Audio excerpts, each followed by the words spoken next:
அட்டகாசமான சுவையில் கேழ்வரகு மாவில் இனிப்பு அடை எப்படி செய்கிறதுன்னு பார்க்கலாங்க. 1.5 அழாக்கு கேழ்வரகு மாவில் சின்ன பீஸ் சக்கரவள்ளி கிழங்கு சேர்க்க போகிறோம். இதுக்கு ஒரு சின்ன அழாக்கு நிறையா வெல்லம் சரியான இனிப்பு சுவையோடு இருக்கும்.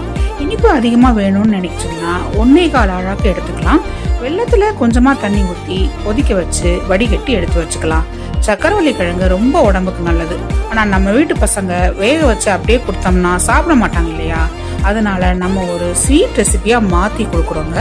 இப்போ கேழ்வரகு மாவில் வெள்ளைப்பாகு, சக்கரவள்ளி கிழங்கு, தேங்காய் துருவல், ஒரு பிஞ்சு ஏலக்காய் தூள், ஒரு சிட்டிகை உப்பு போட்டு நல்லா கலந்து தேவையான அளவு தண்ணி ஊற்றிக்கலாம்.